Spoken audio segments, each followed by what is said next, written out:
সাংবাদিক পেটানোর কর্মসূচি দিয়েছিল।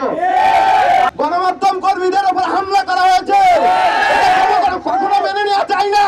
তাদের কাছে প্রশ্ন রাখি, কেন মারছেন? সাথে সাথে আমার ঠিক তলপেটের জায়গায় বুট দিয়ে লাথি দেয়। শেষ ভালো যার সব ভালো তার। আজকে আমরা যেটি দেখলাম যে ডক্টর ইউনূসের এই যে দীর্ঘদিনের যে যাত্রা, এই গণ অভ্যুত্থানের পর যেই বাংলাদেশ হবার কথা ছিল, যেই বাংলাদেশে সাংবাদিকদের বাকস্বাধীনতা থাকার কথা ছিল, যাদের সংবাদ সংগ্রহে কোনো বাধা প্রদান করার কথা ছিল না, সেই ডক্টর ইউনূসের যে পুলিশ, যে হাসিনা পুলিশের মতো ডক্টর ইউনূসের পুলিশ কিন্তু আজকে সাংবাদিকের উপর আরো নেক্কারজনকভাবে হামলা করেছে। একই দিনে 20 জনের অধিক সাংবাদিকের উপরে তারা হামলা করেছে পরিকল্পিতভাবে। কোনো অতর্কিত হামলা নয়, এটি ছিল পরিকল্পিত হামলা। এবং এই গণমাধ্যমের কণ্ঠ রোধ করতে কেন ডক্টর ইউনূস পদক্ষেপ নিয়েছেন, এর বিচার চাই। আমরা দেখতে চাই গণমাধ্যমের স্বাধীনতার কথা যে বলা হয়, সেই গণমাধ্যমের স্বাধীনতা যেন সম্পূর্ণরূপে থাকে। গণমাধ্যম কর্মীদের উপর হামলা করা হয়েছে, কখনো মেনে নেওয়া যায় না। ডিসি মাসুদের মৌন সম্মতি ছিল এখানে। ডিসি মাসুদ মিষ্টি মিষ্টি কথা বলেন গণমাধ্যম কর্মীদের সামনে, অথচ তিনি কালকে বলেছেন যে আমরা দেখছি। আপনি কি এসি রুমের বসে মিষ্টি হাসি দিয়ে বলছেন যে গণমাধ্যম কর্মীদের উপরে মারা হয়েছে, সেটা আমি দেখছি? এটা কখনো হতে পারে না। এটা গণমাধ্যমের স্বাধীনতার উপরে নেককারজনক হামলা, এটা কখনো আমরা মেনে নেব না। আমরা চাই খুব শীঘ্রই প্রশাসন এটির ব্যবস্থানিক ভিডিও ফুটেজ আছে এবং কারা সাংবাদিকদের উপরে হামলা করেছে, কারা নির্দেশ দিয়েছে এবং প্রশাসনের কাদের মদদে আজকে সাংবাদিকদের উপরে হামলা হলো। আমার চোখের সামনে আমার সহকর্মীকে আমাকে যেভাবে লাথি দিয়েছে পুলিশের সদস্য, এবং তার থেকে বড় কথা, আমরা মানুষের জন্য কাজ করি। আমাদের চোখের সামনে যখন নির্বিচারে সাধারণ মানুষদের নির্বিচারে পিটাবে, আর তখন তার যদি আমরা প্রতিবাদ করি, কেন আপনি সাধারণ মানুষদের পিটাচ্ছেন, আর সেই কারণেই আমরা গণমাধ্যম কর্মীরা পুলিশের কাল হয়ে দাঁড়িয়েছিলাম গতকালকে। আমি আপনাদের ছোট্ট করে বলতে চাই, বাংলা মোটরে যখন নির্বিচারে সবাইকে পিটাচ্ছে, তখন আমরা তাদের কাছে প্রশ্ন রাখি, কেন মারছেন? সাথে সাথে আমার ঠিক তলপেটের জায়গায় বুট দিয়ে লাথি দেয়। তার ভিডিও চিত্র রয়েছে সোশ্যাল মিডিয়া সহ সব জায়গাতে। এবং সেই সাথে তারা কি করে, যখন আমরা তাদের কাছে ছুটে গিয়েছিলাম, তারা সংখ্যায় ছিল 150-র উপরে, এবং সেখানে নেতৃত্বে ছিল উত্তরার ডিসি। তার নেতৃত্বে চারদিক থেকে আমরা 15 থেকে 20 জনের মতো যারা গণমাধ্যম কর্মী ওখানে ছিলাম, তাদেরকে চতুর্দিকে ঘিরে ফেলেছে। ঘিরে ফেলে তার ভিতরে বসে তারপর তারা পিটিয়েছে। এবং এটি ছিল তখনকার ঘটনা, এবং বাস থেকে নামিয়ে নামিয়ে মানুষ পিটিয়েছে। এরপরে যারা ফোন, কারো ব্যক্তিগত ফোন চেক করার অধিকার তারা রাখে কিনা।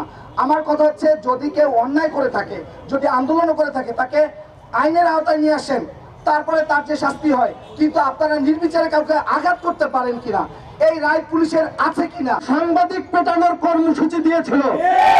আমরা স্পষ্টভাবে দেখেছি যেভাবে হামলা হয়েছে পরিকল্পিতভাবে, এরকম হামলা এর আগেও হয়েছে কিনা আমাদের জানা নেই। জুলাই আন্দোলনে একই দিনে এত ঘটনা, এত সাংবাদিককে একসাথে পেটানো হয়েছে বলে আমরা দেখিনি। এজন্য আমরা মনে করছি যে গতকাল পুলিশ এই সাংবাদিক পেটানোর কর্মসূচিতে নেমেছিল। এর তীব্র নিন্দা আমরা জানাচ্ছি। ইন্টারকন্টিনেন্টালের ওখানে সেখানে মূলত যখন ধাওয়া পাল্টা দেওয়া শুরু হয়, তো যমুনার দিক থেকে ইনকিলাব মঞ্চের কিছু সদস্যরা মিছিল নিয়ে আসতেছিল। তো ওখানে পরবর্তীতে পুলিশ তাদের উপর লাঠিচার্জ করে, যেখানে নারী সদস্যরাও ছিল, তাদের উপরও লাঠিচার্জ হয়। তো আমি সেই ফুটেজ দেখছিলাম, আমি ছিলাম লাইভে। তো আমি শুধু মুখে একবার বলেছিলাম যে নারী সদস্যদেরকেও লাঠিচার্জ করছে পুলিশ সদস্যরা, এটাই ছিল আমার ভুল। এটা বলার কারণে একজন পুলিশ সদস্য আমার উপরে চড়াও হয়, এবং একটু পরেই সে এসে সজোরে আমার উপরে আঘাত করে, যেটা সরাসরি লাইভেই ছিল, আপনারা দেখেছেন। আমার হাতের এখানে আঘাত করে, পরবর্তীতে তিনি আরো 1-2টা আঘাত করেন, যেখানে আমার ফোনটা পড়ে যায়। যখন আমি ফোন তুলতে নিচে যাই, তখন একসাথে তারা 4 থেকে 5 জন মিলে আমাকে পেছন থেকে আঘাত করে। এখন পরবর্তীতে ডিসি মাসুদ সাহেব ওখানে আসে, আমরা তাকে পেয়ে তার কাছে যাই, কারণ এর আগে তিনি মাঝে মাঝেই আমাদেরকে সহযোগিতা করেছেন, আমরা অস্বীকার করি না। কিন্তু কালকে যখন তার কাছে আমরা বললাম যে আমাদের উপরে আঘাত করা হয়েছে এবং সেটা ইন্টেনশনালি তার আঘাত করেছে, সেটা তিনি এড়িয়ে গেলেন, তিনি কোনো কথাই বললেন না, কোনো জবাব দিলেন না। পাশাপাশি তিনি থাকা অবস্থায় আরেকজন পুলিশ সদস্য আমাদেরকে গলা ধাক্কা দিয়ে বের করে দিল। সেটির ফুটেজও আপনারা হয়তোবা সোশ্যাল মিডিয়ায় দেখে থাকবেন। তার সামনে থেকে মানে সে উপস্থিত থাকা অবস্থায় যদি একটা পুলিশ সদস্য আবারও গলা ধাক্কা দিয়ে বের করে দেয়, তাহলে এটা তো পূর্ব পরিকল্পিত ছাড়া কিছু হতে পারে না। তারা প্ল্যান করেই হয়তোবা আসছে, কারণ এর আগে সাংবাদিকদের সাথে এরকম হামলার ঘটনা ঘটেছে, হয়তো সেটা বিচ্ছিন্ন হতে পারে, হয়তোবা সেটার প্রুফ না থাকতে পারে, কিন্তু এটা তো চোখের সামনে, এটা তো ফুটেজ আছে, ভিডিও আছে, এবং যমুনা টিভি এবং স্টার নিউজের ফুটেজে আপনারা স্পষ্ট দেখতে পাবেন যে আমার উপরে কিভাবে হামলা হয়েছিল। পাশাপাশি কালবেলা তখন লাইভে ছিল, সেখানে আপনারা দেখতে পারবেন আমার পাশাপাশি যখন আমার উপরে হামলা হলো আর কিছুক্ষণ পরে প্রায় 4 থেকে 5 জন সাংবাদিকের উপরে হামলা হয়েছে, যেগুলো ফুটেজ আপনারা দেখতে পাচ্ছেন।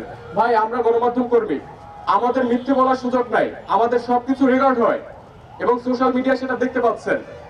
কিন্তু এত কিছুর পরেও তারা বলে যে হয়তোবা ভুল করেছে বা ভুল বুঝে হয়েছে, চিনতে পারে নাই। ভাই, কেমনে চিনতে পারে নাই? আমার গলায় আইডি কার্ড ছিল, আমার হাতে বুম ছিল, বা অন্যান্য যাদেরকে মেরেছে তাদের হাতে আইডি কার্ড, তাদের গলায় আইডি কার্ড ছিল, হাতে বুম ছিল, কিভাবে চিনতে পারেনি?